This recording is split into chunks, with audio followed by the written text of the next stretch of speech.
SNP spokesperson Chris Stephens. Well, thank you, Madam Deputy Speaker. It's a pleasure to lead for the SNP on this debate when matters are to be raised before the forthcoming adjournment. Sometimes called Whinge-fest. I can't possibly think why it's ever got that nickname, Madam Deputy Speaker, but I think that the quality of this afternoon's debate and the issues raised I think was of a very high quality, and I want to thank all honourable members for their contributions. The honourable member for Harrow East, I think, made the point how important it is that visitors come to Parliament, and I had the pleasure of welcoming Glasgow South West constituents Donald and Tracy McCall, who were down last week as part of a reception run by Kidney Care UK, and the importance of organ donation. And I know that Donald and Tracy are very passionate about that, and it was a pleasure for me to welcome them here to Parliament. It's not as easy for Glasgow South West constituents as perhaps for Harrow East constituents, given that Glasgow South West is over 500 miles away, but it's always a pleasure to see constituents here. I think, like everyone, Madam Deputy Speaker, I want to pay particular tribute to the speech by the Honourable Member for Mitcham and Mord. When she was talking, I was reflecting on my great aunts Winnie and my grandpa Charlie, who both succumbed sadly to brain tumours, and I want to say to her that anything I can do in this regard, I'd be more than happy to do so. And I think it was particularly pleasing to hear a tribute to her sister, who was a brilliant political mind in her own right, and the affection that the honourable member had for her sister. And I think it was a fantastic contribution she made in this debate, and I would like to thank her very much on behalf of the whole House. Hear, hear.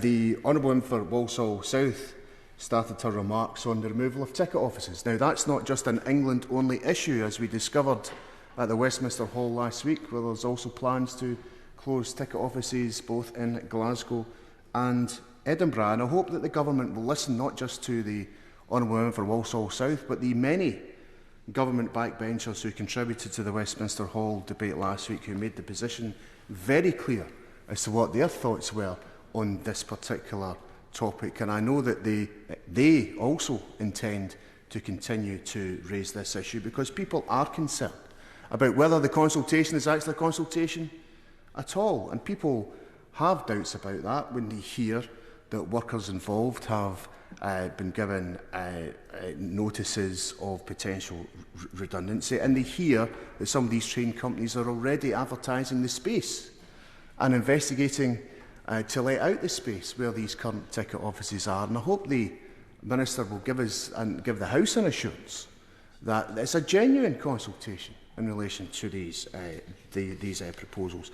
I believe they should be scrapped, and I think that's shared by a number of members across the House, and I look forward to the Minister, when he rises on his feet, talking about that.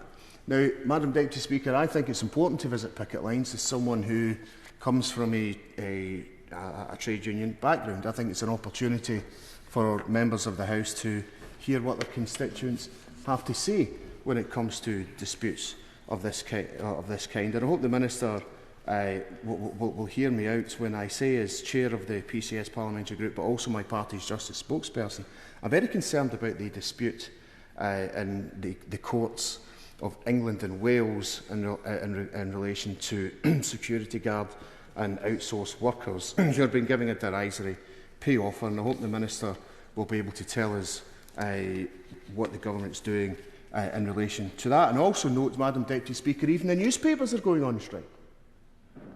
Those who work for the National World, the Scotsman and other newspapers, and I would offer them full solidarity and support. It's amazing to see that even the newspapers are now going on strike. But the reason they are, Madam Deputy Speaker, is very simple, and that's a continuation of the cost of living crisis.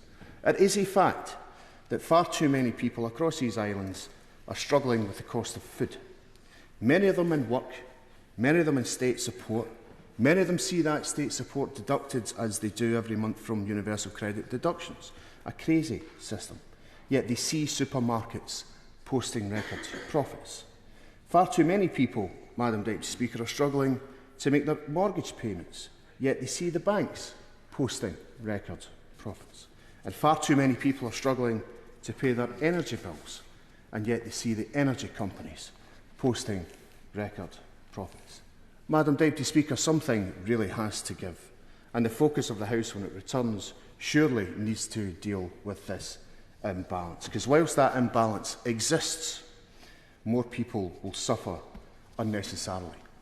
Now, Madam Deputy Speaker, my honourable friend for Aberdeen South has given me the pleasure of being the Justice and Immigration spokesperson going forward, and I do feel it's necessary to raise the issue of MEARS, the Home Office provider who provide asylum accommodation. And I'm very concerned to hear about the changes that they are now making to how they provide asylum accommodation, but more importantly, how they evict people in that situation. There's two things that seem to be going on here. Firstly, when someone has a decision that may be a negative decision, they're moving to evict them right away and to institute what's called lock change evictions. There's a very real problem with that, Madam Deputy Speaker, as I discovered with one of the Glasgow South West constituents. MEARS handed them a letter saying you have a negative decision and therefore you have to leave the property. But that constituent hadn't received a Home Office decision. That constituent is still waiting on a Home Office decision, and yet was given a letter from MEARS asking them to leave the property. And on the other scale is how they treat people who have status. So people who have been given refugee status, who have been given the status of sanctuary in these islands, now receive a court order to the Sheriff Court to tell them that MEARS will evict them. Now, frankly, Madam Deputy Speaker, if we are welcoming people on that basis, if we are welcoming people to the United Kingdom and saying to them that they have citizenship and they have status to remain in this country, why are companies, the Home Office provider, taking those individuals to court to evict them and dump them onto the local authority to have to find them emergency housing? It's not, Madam Deputy Speaker, I would suggest, an appropriate way to deal with anyone, let alone those who have been given refugee status.